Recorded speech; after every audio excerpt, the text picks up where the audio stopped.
உரிமை களம் பார்வையாளர்கள் அனைவருக்கும் வணக்கம். இன்னைக்கான அரசியல் களத்துல எது சம்பந்தமாக விவாதிக்க போறோம் அப்படின்னா, ஏன் இப்படி தேஞ்சு போன ரெக்கார்டு மாதிரி பேசிக்கிட்டே இருக்க அப்படின்ற மாதிரி சொல்லுவாங்க. பழைய காலத்துல நீங்க பார்த்துருப்பீங்க. தேஞ்சு போன ரெக்கார்டு அப்படின்னு எதற்காக சொல்றாங்க அப்படின்னா, அந்த ரெக்கார்டு வந்து ஒரு இடத்துல ஸ்ட்ரக் ஆயிரும். ஓவரா தேஞ்சிருச்சுன்னா ஸ்ட்ரக் ஆயிரும். ஸோ ஸ்ட்ரக் ஆகுறதுனால என்னன்னா, அது ரிப்பீட்டடா அது வந்துகிட்டே இருக்கும், அந்த ஆடியோ வந்துகிட்டே இருக்கும். அதனாலதான் தேஞ்சு போன ரெக்கார்டு மாதிரி ஏயா சொன்னதே சொல்லிக்கிருக்க அப்படின்ற மாதிரி பழைய காலங்கள்ல விமர்சனம் பண்ணுவாங்க. இன்னைக்கு டிஜிட்டல் காலம் ஆயிடுச்சு, அதனால அந்த தேஞ்சு போன ரெக்கார்டுக்கெல்லாம் வேலை கிடையாது. ஆனா தேஞ்சு போன ரெக்கார்டு மாதிரிதான் திரு உதயநிதி ஸ்டாலின் அவர்கள் பல இடங்கள்ல சொன்ன விடயத்தையே தொடர்ச்சியா சொல்லிக்கிட்டே இருக்கிறாரு.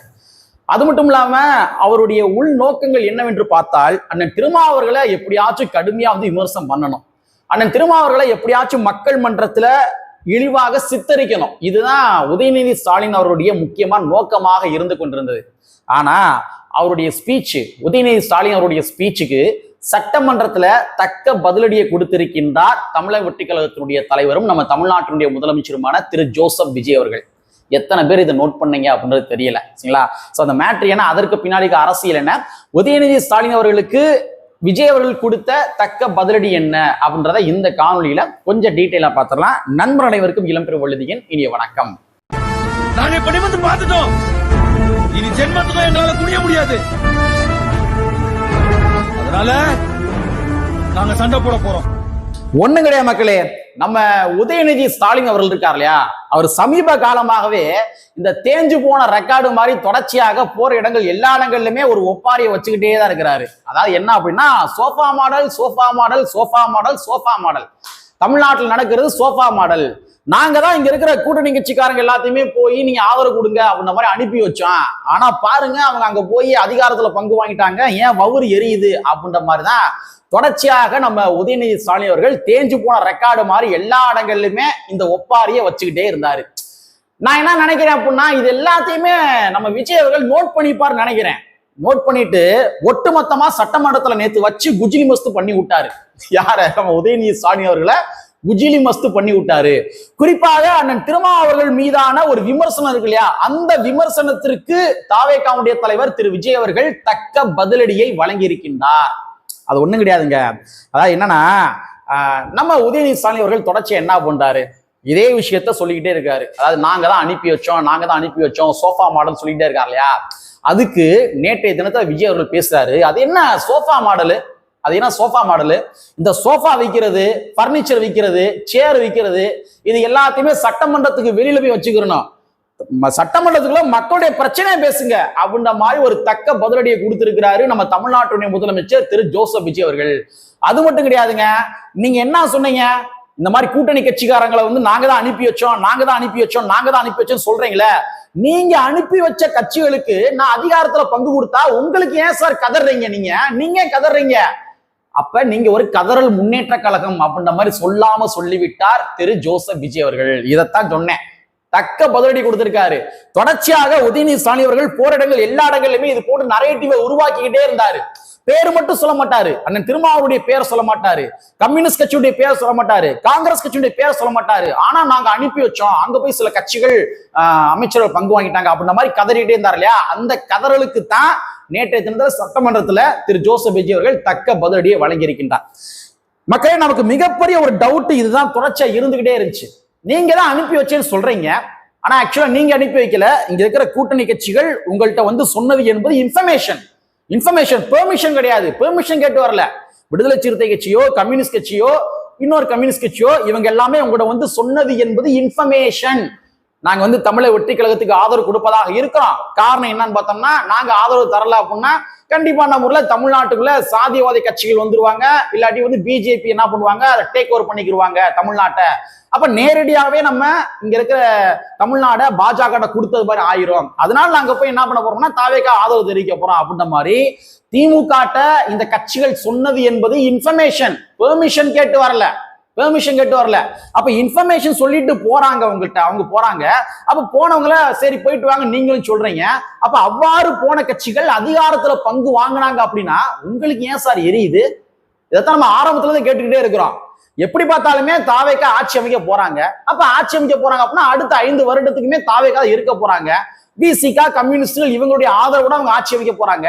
அப்ப 5 வருடம் ஆட்சியில் இருக்க போகின்ற தாவேகாவோட இவங்க அமைச்சர்கள் பங்கு வாங்கினது உங்களுக்கு என்ன பிரச்சனை? உங்களுக்கு என்ன பிரச்சனை? அப்ப இதனுடைய நோக்கம், திமுகவுடைய நோக்கம் என்னவென்றால், உதயநிதி ஸ்டாலின் அவருடைய வைத்தறிச்சல் நோக்கம் என்னவென்றால், நாம ஒரு வரையறையை வச்சிருந்தோம். சமூக நீதி அப்படின்னா என்னன்னா, தலித்துகளுக்கு ஒரு 4 அமைச்சர் பதவிகள், அதே மாதிரி ஆட்சியிலும் அதிகாரத்தில் பங்கு என்பது தமிழ்நாட்டில் ஒத்து வராது, இதுக்கு பேர் தாண்டா சமூக நீதி அப்படின்ற மாதிரி ஒரு நரேட்டிவ் உருவாக்கி வச்சிருந்தோம், ஒரு வரையறையை நம்ம உருவாக்கி வச்சிருந்தோம். இந்த வரையறையை, இந்த நரேட்டிவ்களை உடைக்கும் விதமாக இன்னைக்கு தமிழக வெற்றி கழகம் 8 அமைச்சர் பதவி வழங்கி விட்டார்களே. நாம பிம்பமாக கட்டி எழுப்பப்பட்டிருந்த அந்த சமூக நீதி என்று சொல்லப்படுகின்ற அந்த போலி பிம்பத்தை விஜய் அவர்கள் சுக்குனராக சுண்டு வரல அடிச்சு உடைச்சிட்டாரே. இந்த வைத்தறிச்சல் தான், இந்த வைத்தறிச்சல் தான் உடைச்சிட்டாரு. நாளைக்கு ஒருவேளை அதாவது 5 வருடம் கழித்து அடுத்த எலெக்ஷன் வரும் இல்லையா, அந்த 5 எலெக்ஷன்ல இன்னைக்கு எல்லாத்தையுமே விஜய் அவர்கள் அன்பிளாக் பண்ணி விட்டாரு. பிளாக்ல இருந்தது எல்லாத்தையுமே அன்பிளாக் பண்ணி விட்டாரு. அப்ப ஒருவேளை திமுக எந்த கட்சியை கூட்டணியில் சேர்த்தாலும் கூட அந்த கட்சிகள் எல்லோருமே இனிமேல் என்ன பண்ணுவாங்க தெரியுமா? அது யாராக இருந்தாலும் சரி, கொங்கு நாடு மக்கள் ஈஸ்வரன் கட்சியாக இருந்தாலும் சரி, என்ன பண்ணுவாங்க, அடுத்து 2031 எலெக்ஷன்ல ஆட்சியிலும் அதிகாரம் பங்கு கேட்பாங்க. ஒரு அமைச்சர் பதவி கொடுங்கன்னு கேட்பாங்க. அப்ப இன்னைக்கு திமுக ஒரு பிளாக் பண்ணி வச்சிருந்த போலி சமூக நீதி எல்லாத்தையுமே விஜய் அவர்கள் அன்பிளாக்கிங் பண்ணி விட்டார். இதுதான் உங்களுடைய வைத்தறிச்சலே, வேற ஒண்ணுமே கிடையாது.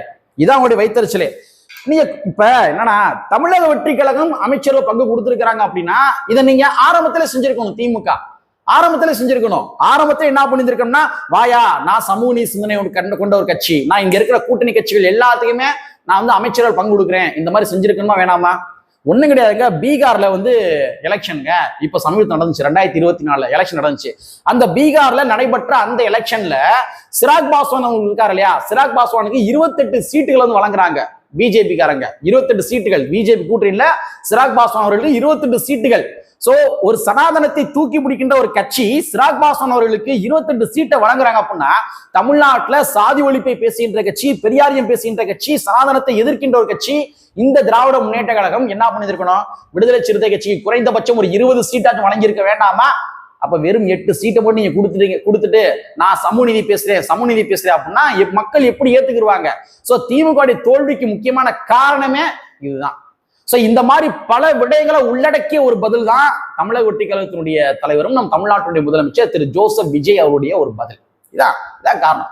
அம்பேத்கர் கண்ட கனவையும் அதே மாதிரி அண்ணன் திருமாவர்கள் உருவாக்கி வைத்த நரேட்டிவ் இருக்க கருத்து உருவாக்கங்கள், இந்த கருத்து உருவாக்கத்தையும் அம்பேத்கர் கண்ட கனவு எல்லாத்தையும் நனவாக்கி இருக்காங்க. தமிழக வெற்றி கழகத்துடைய தலைவர் திரு ஜோசப் விஜய் அவர்கள் நனவாக்கி இருக்கிறாரு. நேற்றைய சட்டமன்றத்துல தெளிவாக சொல்றாரு, வாங்க நாங்க பட்டியல சகோதர சகோதரிகளுக்கு அப்படின்னு சொல்றாரு, பட்டியல சகோதரர்களுக்கு நான் 8 அமைச்சர் பதவி கொடுத்தேன், திமுக ஏன் இதை செய்யலன்னு கேள்வி கேட்கிறாரு. பதில் இருக்கா? பதில் சொல்ல திமுக காரங்கிட்ட ஏதாச்சும் ஒரு தரவுகள் இருக்குதா? ஒரு தரவுகளும் கிடையாது. அப்ப இது போன்ற ஒரு நரேட்டிவ்களை தொடர்ச்சியாக திமுக காரங்க உருவாக்கி விட்டு அந்த நரேட்டிவ்களை தான் அண்ணன் திருமாவர்கள் மீதான விமர்சனத்தை தான் நேற்றைய தினத்துல தமிழக வெற்றி கழகத்தினுடைய தலைவரும் நம்ம தமிழ்நாட்டுடைய முதலமைச்சருமான திரு ஜோசப் விஜய் அவர்கள் அடித்து உடைத்திருக்கின்றார். சோ அதனால அரசியல் பண்றதுக்கு 1008 விஷயங்கள் இருக்கு, மக்கள் பிரச்சனைகள் இருக்குது, மக்களுடைய பிரச்சனைகளை பேசலாம். அதை விட்டுட்டு சம்பந்தம் இல்லாம சோஃபா மாடலு அந்த மாதிரி அந்த காமெடியை பண்ணிட்டு தெரிஞ்சீங்க அப்படின்னா உங்களுக்கு பதிலடி கொடுப்பதற்காக இங்க விடுதலை சிறுத்தை கட்சி மட்டும் கிடையாது, தமிழக வெற்றி கழகத்தினுடைய தொண்டர்களும் கூட தயாராகத்தான் இருக்கின்றார்கள். திராவிட முன்னேற்ற கழகம் தங்களுடைய அரசியல் பாதையை கொஞ்சம் சீர்தூக்கி பார்க்க வேண்டும், அதை சுய பரிசோதனை பண்ண வேண்டும் என்பதனை இந்த காணொலி வாயிலாக ஒரு வேண்டுகோளாக வைத்துக் கொண்டு கற்பி ஒன்று புரட்சியில் அமைக்கக்கூடிய வரியை கூறிக்கொண்டு நிறைவு செய்கின்றேன். நன்றி, வணக்கம்.